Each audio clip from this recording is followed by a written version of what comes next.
오후 4시 반. 서울 강남구 한 어린이집 교실에서 유민지는 아이들의 웃음소리에 파묻혀 있었습니다. 34살의 그녀는 오늘도 여느 날처럼 아이들을 돌보고 있었죠. 하지만 뭔가 달랐습니다. 허리가 뻐근했어요. 민지는 작은 의자에 앉아 아이들과 블록을 쌓으며 미소를 지었습니다. 겉으로는 평온해 보였지만 속으로는 다른 생각이 맴돌고 있었어요. 남편을 잃은 지 2년. 혼자 감당해야 할 무게가 점점 무거워지고 있었습니다. 아이들이 귀가 준비를 하는 동안 민지는 교실 한 구석에서 허리를 살짝 펴보려 했습니다. 쿡쿡 쑤시는 통증이 어깨까지 번졌어요. 이런 날이 벌써 한 달째였죠. 선생님, 아파요? 5살 지훈이가 민지의 표정을 보며 물었습니다. 민지는 재빨리 미소를 지으며 고개를 저었어요. 아니야, 선생님은 괜찮아. 지훈이가 걱정해줘서 고마워. 하지만 괜찮지 않았습니다. 매일 반복되는 육체적 피로와 정신적 스트레스가 그녀의 몸을 조금씩 갉아먹고 있었어요. 아침에 일어날 때마다 뻣뻣한 목과 어깨, 종일 서 있다 보니 부어오르는 다리까지. 오후 5시.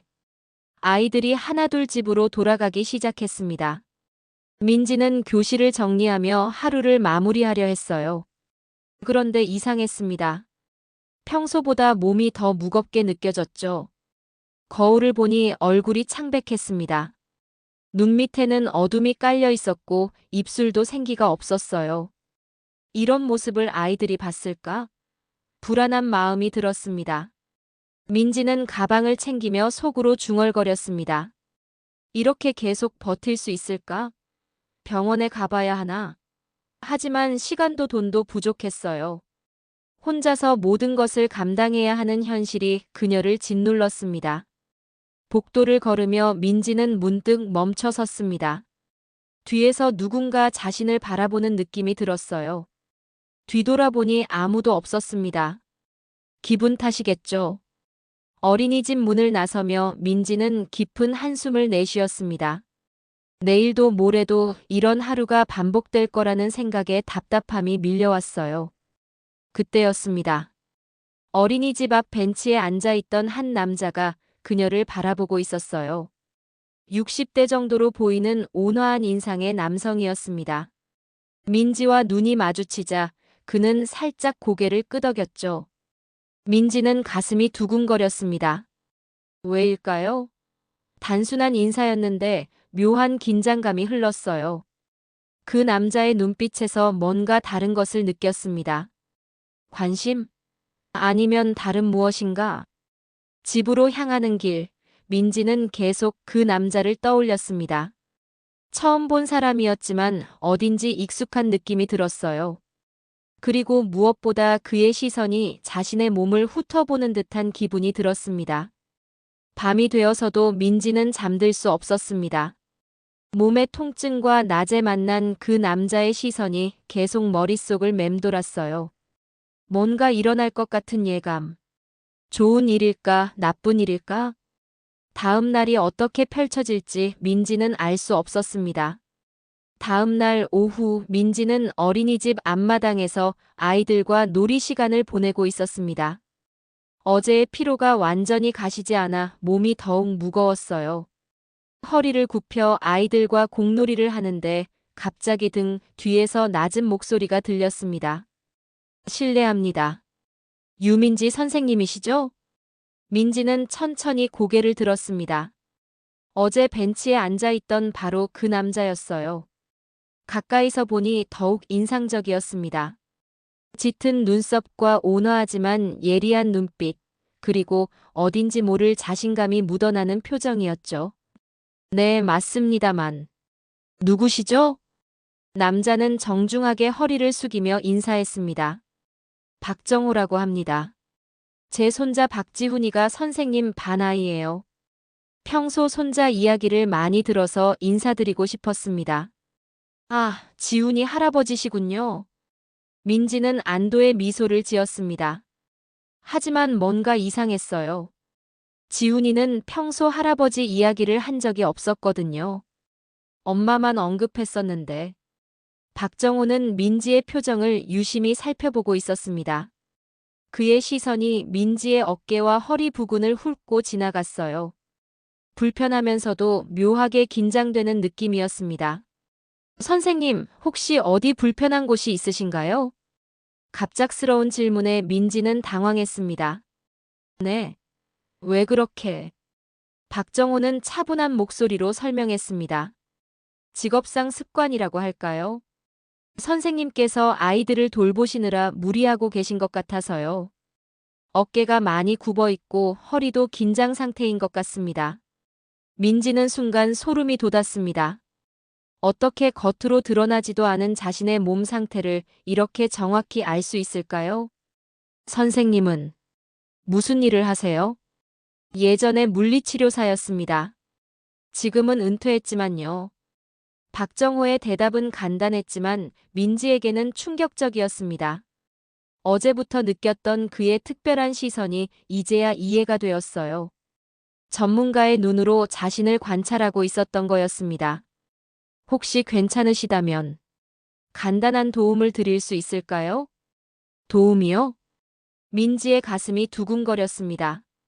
도움이라는 말에 왜 이렇게 흥분되는 걸까요? 분명 단순한 치료 제안인데 말이에요. 아이들 돌보시느라 누적된 피로와 근육 긴장을 풀어드릴 수 있습니다. 물론 선생님이 원하신다면 말이죠. 민지는 망설였습니다. 처음 만난 남자의 제안을 받아도 될까요? 하지만 몸의 통증은 더 이상 참을 수 없을 정도였어요. 잠시만요. 여기서요? 박정호는 어린이집 건물 안을 가리켰습니다. 조용한 공간이 있다면 거기서 간단히요. 10분 정도면 충분할 겁니다. 민지는 주변을 둘러보았습니다. 아이들은 모두 교실로 들어갔고 다른 교사들도 보이지 않았어요. 묘한 긴장감이 흘렀습니다. 그럼 상담실을 써도 될까요? 물론입니다. 두 사람은 조용한 상담실로 향했습니다. 민지의 심장 박동이 빨라졌어요. 왜 이렇게 떨리는 걸까요? 단순한 물리치료인데 말이에요. 상담실 문이 닫히자 갑자기 공간이 좁게 느껴졌습니다. 박정호는 차분하게 손을 씻고 민지에게 의자에 앉으라고 했어요. 긴장하지 마세요. 간단한 마사지입니다. 박정호의 손이 민지의 어깨에 닿는 순간 전기가 흐르는 듯한 느낌이 들었습니다. 민지는 숨을 참았어요. 이상했습니다. 분명 치료인데 왜 이렇게 민감하게 반응하는 걸까요? 여기가 많이 뭉쳤네요. 박정호의 손길이 점점 깊어졌습니다. 전문적이고 정확한 터치였지만 민지에게는 그 이상의 무엇인가로 느껴졌어요. 몸이 서서히 이완되면서 동시에 긴장감이 높아졌습니다. 어떠세요? 시원해요. 정말 시원합니다. 민지의 목소리가 약간 떨렸습니다. 박정호도 그것을 눈치챘는지 손의 움직임이 더욱 조심스러워졌어요. 선생님께서 아이들을 정말 사랑하시는 게 느껴집니다. 하지만 자신의 몸도 돌보셔야 해요. 그 말에 민지는 갑자기 눈물이 날 것 같았습니다. 남편을 잃은 후 아무도 자신을 걱정해 준 적이 없었거든요. 치료가 끝나자 박정호는 자연스럽게 손을 뺐습니다. 하지만 민지는 아쉬움을 느꼈어요. 이 감정은 뭘까요? 내일도 오실 건가요? 민지의 질문에 박정호는 미소를 지었습니다. 손자를 데리러 와야 하니까요. 그리고 선생님께서 원하신다면 언제든 도와드리겠습니다. 두 사람의 눈이 마주쳤습니다. 그 순간 공기 중에 묘한 전류가 흘렀어요. 무엇인가 시작되고 있다는 예감이 들었습니다. 박정호가 상담실을 나간 후에도 민지는 한동안 그 자리에 앉아 있었습니다. 어깨와 목의 통증은 정말로 사라졌어요. 하지만 마음속에는 새로운 떨림이 생겨났습니다. 이게 단순한 치료였을까? 아니면 민지는 고개를 저었습니다. 위험한 생각이었어요. 하지만 내일 그를 다시 만날 생각에 가슴이 설렜습니다. 일주일이 흘렀습니다.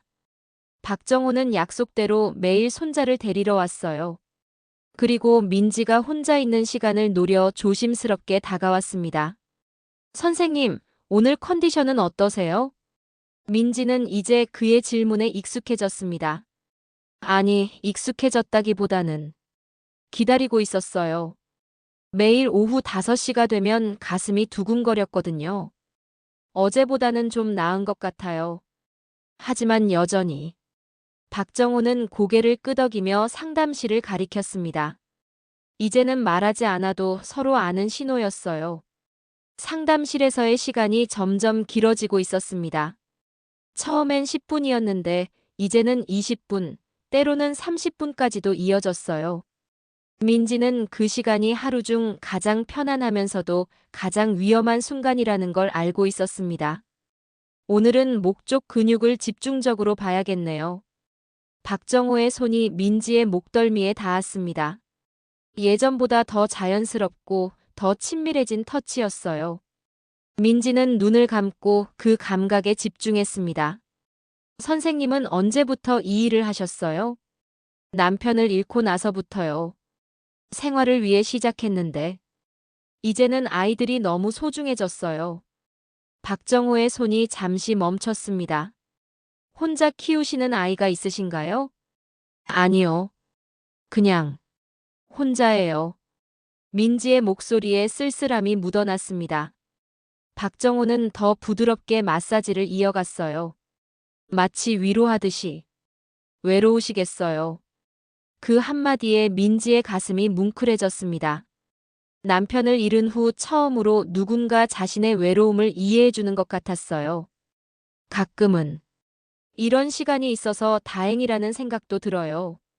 민지가 조심스럽게 속마음을 털어놓자 박정호의 손길이 더욱 세심해졌습니다. 이제는 단순한 치료를 넘어서는 무엇인가였어요. 저도 그래요. 이 시간이 특별합니다. 박정호의 고백에 민지는 가슴이 두근거렸습니다. 위험한 영역으로 들어서고 있다는 걸 알면서도 멈출 수가 없었어요. 그런데 민지의 마음 한구석에서는 계속 경고음이 울리고 있었습니다. 이게 정말 괜찮은 일일까? 어린이집 선생님으로서 적절한 관계일까?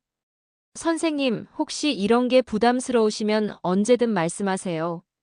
박정호가 마치 민지의 마음을 읽기라도 한 듯 말했습니다. 하지만 민지는 고개를 저었어요. 아니요. 정말 도움이 돼요. 다만, 사람들이 오해할까봐 걱정돼요. 박정호는 잠시 생각하더니 조심스럽게 말했습니다. 그렇다면 좀 더 조심스럽게 해야겠네요. 선생님의 명예가 중요하니까요. 민지는 박정호의 배려에 감동했습니다. 하지만 동시에 아쉬움도 들었어요. 이 특별한 시간이 줄어들 수도 있다는 생각 때문이었죠. 며칠 후 민지는 자신의 변화를 느끼고 있었습니다. 몸의 통증은 확실히 줄어들었어요. 하지만 마음은 더 복잡해졌습니다. 거울을 보면 예전보다 생기가 돌았습니다. 동료 교사들도 눈치챘어요. 민지야, 요즘 뭔가 달라 보여. 좋은 일 있어? 민지는 애매하게 웃으며 대답을 피했습니다. 뭐라고 설명할 수 있겠어요? 매일 한 남자가 자신을 마사지해 준다고. 그날 오후 박정호가 평소보다 일찍 왔습니다. 아이들이 아직 교실에 있을 때였어요. 선생님, 오늘은 조금 일찍 왔네요. 손자가 배가 아프다고 해서요. 민지는 실망감을 숨기려 애썼습니다. 오늘은 그들만의 시간이 없을 것 같았거든요. 지훈이 괜찮아요? 네, 금방 나을 거예요. 그런데 박정호가 주위를 둘러보더니 작은 목소리로 말했습니다. 나중에 시간 되실 때 잠깐 뵐 수 있을까요? 말씀드릴 게 있어서요. 민지의 가슴이 뛰었습니다. 무슨 말일까요? 혹시 더 이상 만날 수 없다는 말일까요? 네, 알겠어요. 그날 밤 민지는 잠을 이룰 수 없었습니다. 박정호가 무슨 말을 하려는 걸까요? 그리고 자신은 왜 이렇게 그의 모든 말과 행동에 신경 쓰고 있는 걸까요? 침대에 누워 천장을 바라보며 민지는 자문했습니다. 언제부터 그에게 이렇게 의존하게 되었을까?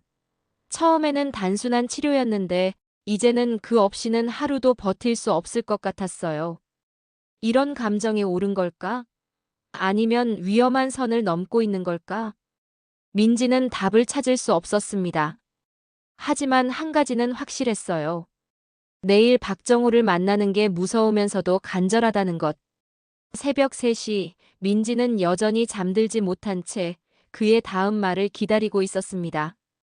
다음 날 아침, 민지는 어린이집에 도착하자마자 이상한 분위기를 느꼈습니다.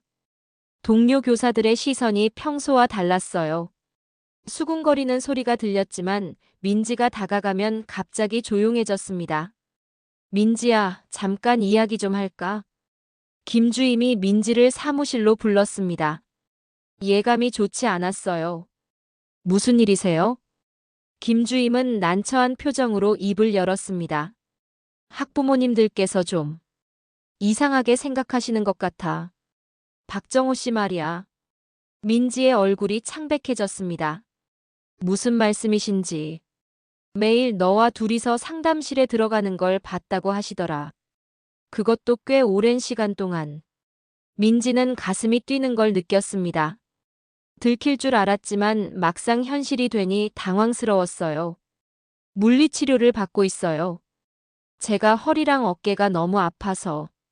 김주임은 한숨을 쉬며 말했습니다. 그걸 다른 사람들이 어떻게 생각할지는 고려했어. 특히 남자 학부모가 여자 교사와 매일 그렇게 만나는 게. 민지는 할 말을 잃었습니다. 분명 순수한 치료였는데 다른 사람 눈에는 그렇게 보이지 않는다는 거였죠. 오후가 되자 상황은 더욱 악화됐습니다. 학부모 채팅방에서 민지에 대한 이야기가 오가고 있었어요. 다른 교사가 조심스럽게 알려줬습니다. 민지야, 이거 좀 심각해. 핸드폰 화면을 보여주었습니다. 학부모들의 메시지가 줄을 이었어요. 민지 선생님이 남자분과 매일 만나시는 것 같던데. 상담실에서 뭘 하시는 걸까요? 우리 아이들 담임인데 좀 부적절한 것 같아요. 혹시 부정한 관계는 아니겠죠?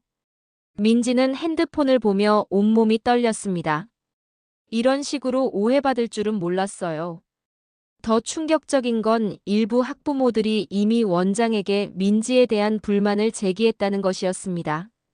그날 오후 박정호가 평소처럼 손자를 데리러 왔습니다. 하지만 민지는 그에게 다가갈 수 없었어요. 주변의 시선들이 너무 따가웠거든요. 박정호도 분위기가 이상하다는 걸 눈치챘습니다. 민지가 평소와 달리 피하려고 하자 걱정스러운 표정을 지었어요. 선생님, 무슨 일 있으세요? 민지는 다른 교사들과 학부모들이 지켜보는 가운데 억지로 미소를 지었습니다. 아무것도 아니에요.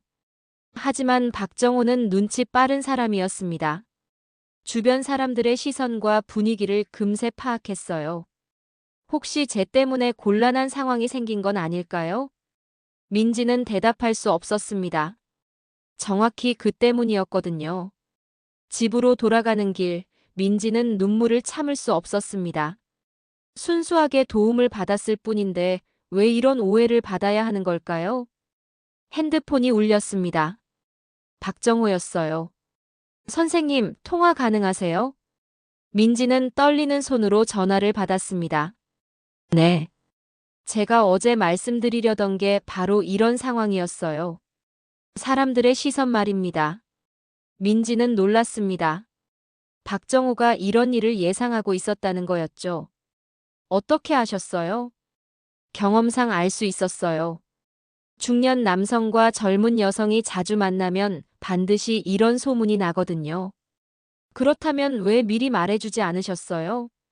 박정호는 잠시 침묵하다가 대답했습니다. 솔직히 말하면 저도 선생님과의 시간이 너무 소중했거든요. 그만두고 싶지 않았어요. 민지는 가슴이 아팠습니다. 박정호도 자신과 같은 마음이었다는 것을 알 수 있었어요. 하지만 현실은 냉혹했습니다. 이제 어떻게 해야 할까요? 며칠 동안 만나지 말아요. 소문이 잠잠해질 때까지. 민지는 이별을 예고하는 그 말에 가슴이 무너지는 것 같았습니다. 그럼 제 몸은 어떻게 하죠? 다시 아파지면. 박정호의 목소리에도 아쉬움이 묻어났습니다. 집에서 할 수 있는 스트레칭 방법을 알려드릴게요. 그리고 정말 필요하면 연락하세요. 전화를 끊은 후 민지는 소파에 주저앉았습니다. 왜 이렇게 힘든 걸까요? 단순한 치료였는데 왜 이런 감정이 생긴 걸까요? 거울을 보니 지난 몇 주 동안 달라진 자신의 모습이 보였습니다. 생기가 돌았던 얼굴, 편안해했던 어깨. 이제 다시 예전으로 돌아가야 하는 걸까요? 밤늦도록 민지는 잠들 수 없었습니다. 박정호 없이 지내야 한다는 생각이 무섭고 외로웠어요. 하지만 어쩔 수 없었습니다. 사회의 시선과 직업적 책임감 앞에서는 개인적인 감정을 포기해야 했거든요. 내일부터는 정말로 혼자가 되는 거였습니다. 박정호와 만나지 않기로 한 지 사흘이 지났습니다. 민지는 하루하루가 지옥 같았어요. 몸의 통증이 다시 돌아왔을 뿐만 아니라 마음까지 무너져 내렸습니다. 아침에 일어나는 것부터 고통이었습니다. 목과 어깨가 뻣뻣하게 굳어 있었고 허리는 칼로 찌르는 듯 했어요. 박정호가 알려준 스트레칭을 해봤지만 효과는 미미했습니다. 어린이집에서 아이들을 돌보는 것도 예전보다 힘들어졌습니다. 몸이 아픈 것보다 마음이 공허해서 더 괴로웠어요. 선생님 괜찮아요? 5살 지훈이가 민지를 올려다보며 물었습니다. 박정호의 손자였죠. 민지는 가슴이 찔렸습니다. 응, 괜찮아. 지훈아. 하지만 지훈이는 고개를 갸웃거렸습니다. 할아버지가 선생님 걱정하신다고 했어요. 왜 요즘 안 만나냐고. 민지는 숨이 막히는 것 같았습니다. 박정호도 자신을 그리워하고 있다는 증거였거든요. 할아버지께 안녕하다고 전해줘. 그날 오후 민지는 상담실을 지나가다가 발걸음을 멈췄습니다. 그들이 함께 시간을 보냈던 그 공간이었어요. 문을 열고 들어가 보니 의자가 그대로 있었습니다. 박정호가 앉았던 자리, 자신이 앉았던 자리. 민지는 의자에 앉아 눈을 감았습니다. 박정호의 따뜻한 손길이 떠올랐어요. 그의 낮은 목소리, 세심한 배려, 그리고 자신을 바라보던 따뜻한 눈빛까지. 왜 이렇게 그리운 걸까요? 분명 치료였을 뿐인데. 민지는 자신에게 솔직해졌습니다. 처음부터 단순한 치료가 아니었어요. 박정호에게 특별한 감정을 느끼고 있었던 거였죠. 집으로 돌아가는 길에 민지는 박정호를 마주쳤습니다. 피할 수 없는 상황이었어요. 그는 손자와 함께 어린이집 앞을 지나가고 있었습니다. 두 사람의 눈이 마주쳤습니다. 박정호의 얼굴에도 그리움과 아쉬움이 역력했어요. 하지만 서로 다가갈 수는 없었습니다. 안녕하세요, 선생님. 박정호가 정중하게 인사했습니다. 마치 처음 만난 사람처럼. 네, 안녕하세요. 민지도 어색하게 대답했습니다. 이상했어요. 며칠 전까지만 해도 서로에게 특별한 존재였는데 이제는 남처럼 대해야 하다니. 지훈이가 민지에게 달려왔습니다. 선생님, 할아버지랑 같이 인사해요. 아이의 순수한 제안에 두 어른은 더욱 당황했습니다. 박정호가 재빨리 지훈이의 손을 잡았어요. 지훈아, 선생님 바쁘셔. 집에 가자. 그 순간 민지의 가슴이 무너졌습니다. 박정호가 자신을 피하려고 한다는 게 느껴졌거든요. 물론 상황상 어쩔 수 없는 일이었지만 그래도 아팠습니다. 그날 밤 민지는 침대에 누워 천장을 바라보며 생각했습니다. 정말로 이대로 끝인 걸까? 다시는 그와 특별한 시간을 가질 수 없는 걸까? 핸드폰을 들여다봤습니다. 박정호의 번호가 있었어요. 전화를 걸고 싶었지만 참았습니다. 이미 충분히 문제가 된 상황에서 더 이상 복잡하게 만들 수는 없었거든요. 며칠이 더 지났습니다. 민지의 몸 상태는 계속 악화됐어요. 두통이 심해졌고 어깨와 목의 통증으로 밤잠을 이루기 힘들었습니다. 동료 교사가 걱정하며 물었습니다. 민지야, 병원에 가보는 게 어때? 너무 아파 보여. 민지는 고개를 저었습니다. 병원에서는 박정호가 해줬던 그런 세심한 치료를 받을 수 없다는 걸 알고 있었거든요. 괜찮아요. 며칠만 더 버텨볼게요. 하지만 버틸 수 있는 한계가 있었습니다. 일주일째 되는 날, 민지는 아이들과 놀아주다가 갑자기 어지러움을 느꼈어요. 허리에서 찌릿한 통증이 올라왔고 한순간 시야가 흐려졌습니다. 선생님, 아이들이 놀란 목소리로 외쳤습니다. 민지는 의자에 앉으며 힘겹게 미소를 지었어요. 괜찮아, 잠깐 어지러웠을 뿐이야. 하지만 괜찮지 않았습니다. 몸과 마음이 모두 한계에 다다른 상태였어요. 그날 오후 예상치 못한 일이 일어났습니다. 지훈이가 갑자기 울음을 터뜨린 거였어요. 선생님이 아프면 안 돼요. 할아버지가 도와드리면 안 돼요?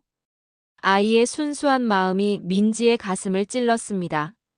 지훈이도 할아버지와 자신의 관계를 눈치채고 있었던 거였어요. 지훈아. 민지는 아이를 안아주며 눈물을 참았습니다. 이 상황이 얼마나 복잡한지 5살 아이는 모를 거였어요. 그저 좋아하는 선생님이 아프고 할아버지가 도와줄 수 있다는 단순한 생각뿐이었죠. 그 순간 민지는 깨달았습니다. 자신이 얼마나 박정호를 필요로 하고 있는지, 그리고 그도 자신을 그리워하고 있다는 것을. 하지만 현실은 여전히 냉혹했습니다. 사회적 시선과 직업적 책임감 사이에서 민지는 선택해야 했어요. 자신의 행복을 택할 것인가, 아니면 사회가 요구하는 도덕성을 지킬 것인가. 그날 밤 민지는 마침내 결심했습니다. 더 이상 이렇게 살 수는 없다고. 민지가 결심한 다음 날 예상치 못한 일이 일어났습니다. 박정호에게서 문자가 온 거였어요. 선생님, 지훈이가 계속 걱정하고 있습니다. 한 번만 이야기할 수 있을까요? 오해를 풀어야 할 것 같습니다. 민지는 핸드폰을 바라보며 망설였습니다. 만나고 싶었지만 또다시 소문이 날까봐 두려웠어요. 하지만 현재 상황도 더 이상 지속할 수 없었습니다. 언제 어디서요? 오늘 저녁 어린이집 근처 카페에서 잠깐만요. 그날 오후 민지는 거울을 보며 한숨을 쉬었습니다. 일주일 만에 얼굴이 많이 야위었어요. 눈 밑 다크서클도 짙어졌고 입술도 창백했습니다. 저녁 7시 약속한 카페에서 박정호를 만났습니다. 그도 민지 못지않게 지쳐 보였어요. 평소의 여유로운 모습은 온데간데 없고 걱정에 찬 표정이었습니다. 선생님, 많이 야위셨네요. 박정호의 첫마디에 민지는 울컥했습니다. 오랜만에 자신을 걱정해주는 목소리를 들었거든요. 선생님도 좋아 보이지 않으세요? 두 사람은 서로를 바라보며 복잡한 감정을 느꼈습니다. 보고 싶었던 마음, 미안한 마음, 그리고 어쩔 수 없었던 상황에 대한 답답함까지. 박정호가 먼저 입을 열었습니다. 선생님께 제대로 말씀드리지 못한 게 있어요. 제 과거에 대한 이야기입니다. 민지는 조용히 듣기로 했습니다. 저는 20년 전까지 국가대표 선수들을 전담하는 물리치료사였어요. 올림픽 선수들, 프로 운동 선수들을 치료했죠. 민지는 놀랐습니다. 박정호가 그런 경력의 소유자였다니. 그런데 한 번의 실수가 있었어요. 제가 치료한 선수가 중요한 경기를 앞두고 부상을 당한 겁니다. 제 판단 미스였죠. 박정호의 목소리에 후회가 묻어났습니다. 그 일로 저는 모든 것을 잃었어요.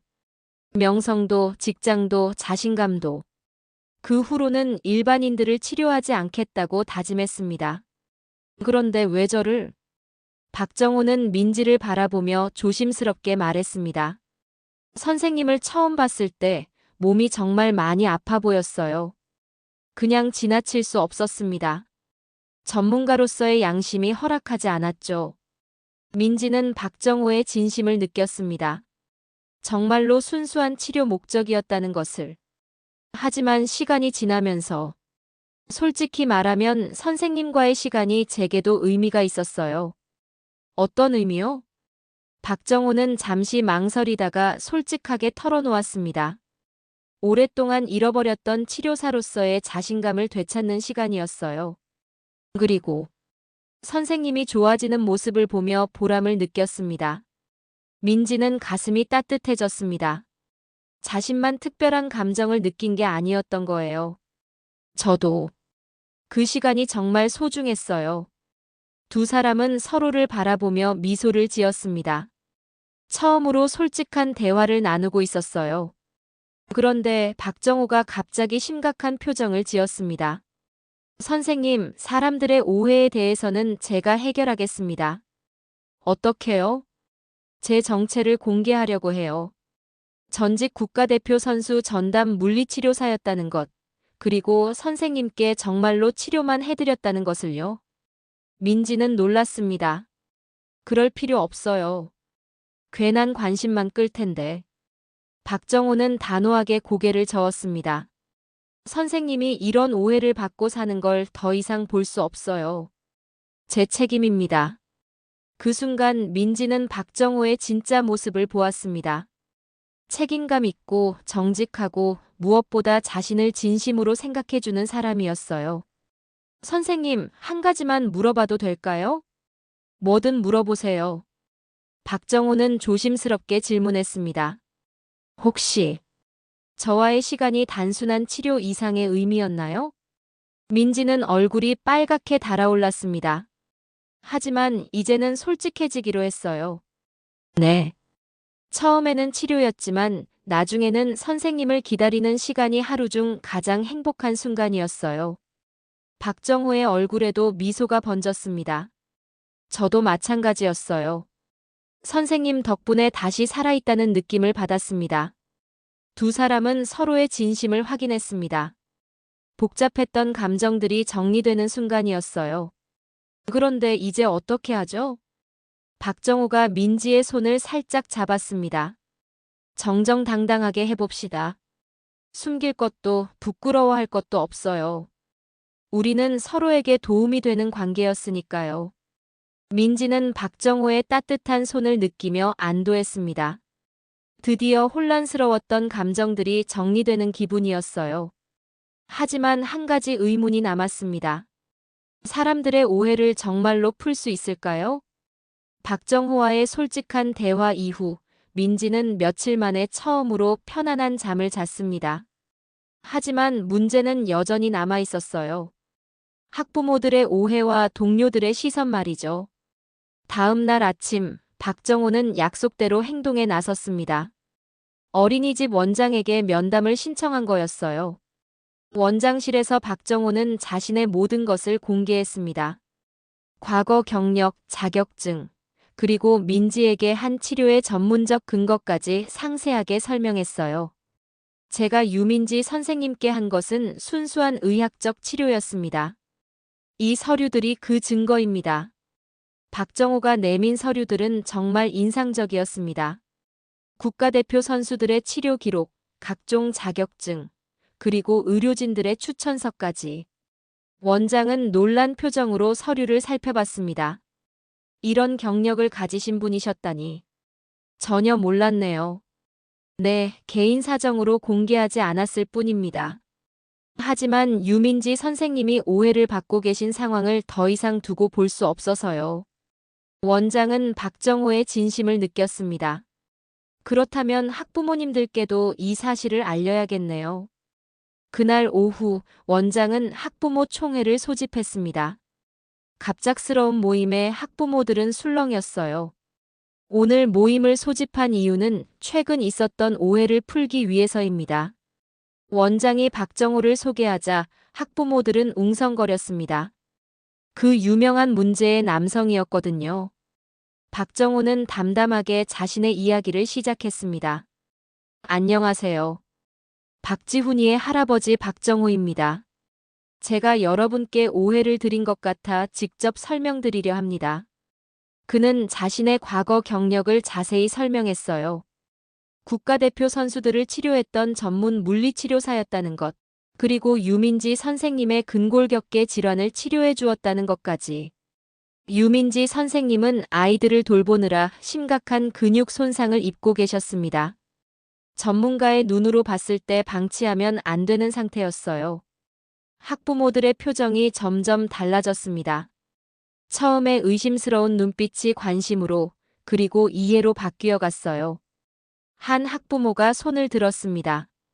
그럼 정말로 치료만 하신 거예요? 네, 순수한 의학적 치료였습니다.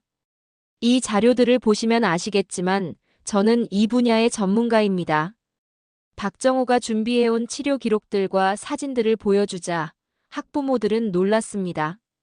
정말로 전문적인 의료 행위였던 거예요. 또 다른 학부모가 질문했습니다.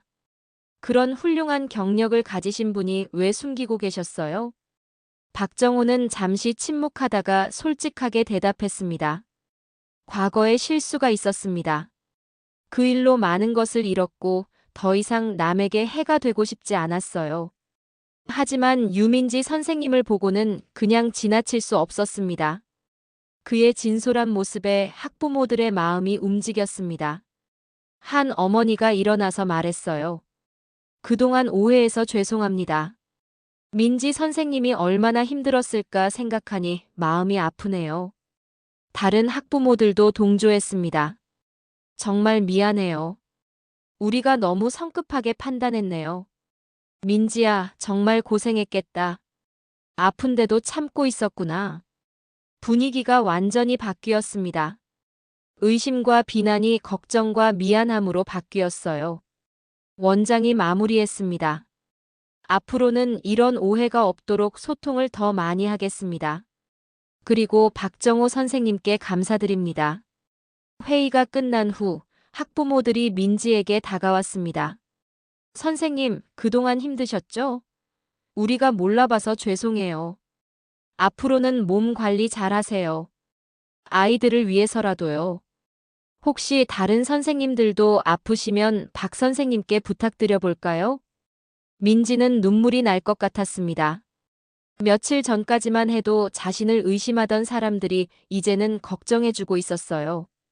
박정호가 민지에게 다가왔습니다. 이제 당당하게 치료받으세요. 아무도 이상하게 생각하지 않을 거예요. 민지는 박정호에게 깊이 고개를 숙였습니다. 정말 감사해요. 용기 내주셔서. 그날 오후부터 분위기가 완전히 달라졌습니다. 동료 교사들도 민지에게 관심을 보였어요. 민지야, 몰랐는데 정말 대단한 전문가한테 치료받고 있었구나. 우리도 혹시 소개받을 수 있을까? 박정호도 이전에 위축된 모습이 아니었습니다. 당당하게 어린이집에 나타나서 민지의 상태를 점검했어요. 선생님, 오늘은 어떠세요? 많이 좋아졌어요. 마음이 편해지니까 몸도 따라서 좋아지는 것 같아요. 두 사람은 이제 숨길 것도 부끄러워할 것도 없었습니다.